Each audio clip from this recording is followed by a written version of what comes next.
काबा की हिस्ट्री को देखा जाए तो ये हजरत आदम के टाइम की है। काबा को सबसे पहले हजरत इब्राहिम अलैहिस्सलाम ने नहीं बल्कि हजरत आदम ने इबादत करने के लिए बनाया था। लेकिन फिर इसके कई सदियों बाद हजरत नूह अलैहिस्सलाम के टाइम पर पूरी दुनिया में एक बड़ा फ्लड आया जिससे काबा डिस्ट्रॉय हो गया और सिर्फ इसके कुछ निशान रह गए थे जिनका नबियों और फरिश्तों को पता होता था। लेकिन फिर एक दिन इस दुनिया में अल्लाह के खलील का जन्म हुआ, इब्राहिम। हजरत इब्राहिम अलैहिस्सलाम अल्लाह से शदीद मोहब्बत करते थे और उन्होंने अल्लाह के लिए अपनी हर एक अजीज चीज कुर्बान की। हजरत इब्राहिम अलैहिस्सलाम उस वक्त फिलिस्तीन में रहते थे तो एक दिन अल्लाह ने हजरत इब्राहिम अलैहिस्सलाम को हुक्म दिया कि वो काबा को तामीर करें। हजरत इब्राहिम अलैहिस्सलाम ने जहाँ पहले काबा था उसके आसार ढूंढे और वहाँ काबा बनाना शुरू किया। हजरत इब्राहिम अलैहिस्सलाम ने पास के पहाड़ों से पत्थर उठाकर काबा को बनाना शुरू किया। हजरत इस्माइल अलैहिस्सलाम पत्थर ला रहे थे और हजरत इब्राहिम अलैहिस्सलाम पत्थरों से काबे की दीवारें बना रहे थे। जब काबे की दीवारें बन गई तो हजरत इब्राहिम अलैहिस्सलाम एक बड़े पत्थर पर खड़े हुए। उस पत्थर पर हजरत इब्राहिम अलैहिस्सलाम के मुबारक पैरों के निशान छिप गए। ये पत्थर आज भी काबा के सामने पड़ा है जिसे मुकामे इब्राहिम कहते हैं। काबा बनने के बाद हजरत जिब्राइल एक सफेद पत्थर लेकर आए जिसे हजरे अस्वद कहते हैं। हजरत इब्राहिम अलैहिस्सलाम ने इसे काबा के कोने में लगा दिया।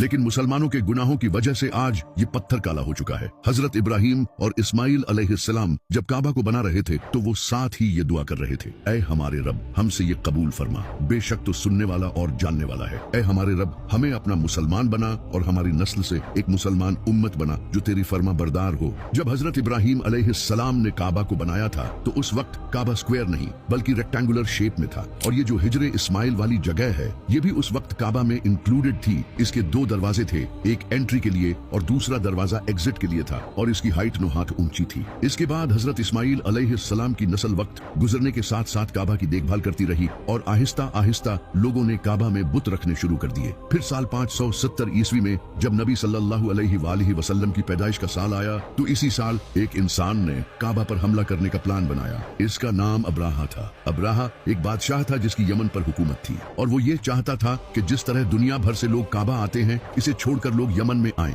इसीलिए इसने यमन में एक बड़ा कैथीड्रल भी बनाया। लेकिन लोग फिर भी इसके कैथीड्रल की जियारत करने नहीं आए क्योंकि अरब के लोग काबा को एक बहुत ही इंपॉर्टेंट रिलीजियस प्लेस मानते थे और काबा में इनके बुत भी रखे थे। इससे परेशान होकर अब्राहा ने काबा को तबाह करने का फैसला किया। अब्राहा ने एक बड़ी फौज तैयार की जिसमें बड़े बड़े हाथी थे जो अरब के लोगों के लिए बहुत खतरनाक थे क्योंकि अरब के लोगों ने जिंदगी में कभी हाथी नहीं देखे थे। इनके घोड़े भी हाथियों से डरते थे। अब्राहा अपनी फौज को लेकर यमन से मक्का की तरफ रवाना हुआ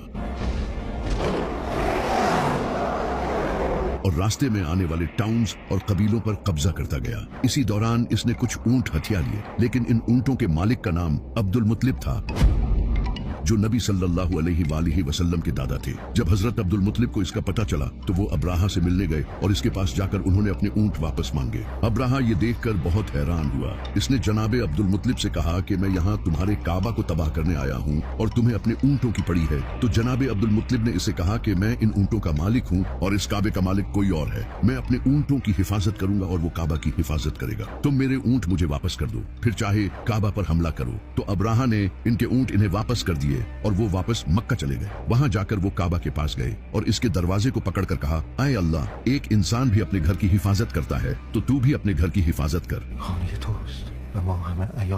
इसके बाद अब्राहा अपनी फौज लेकर मक्का की तरफ बढ़ा लेकिन जैसे ही वो मक्का के करीब आया तो इसके हाथियों ने आगे बढ़ने से इनकार कर दिया और पीछे मुड़ने लगे।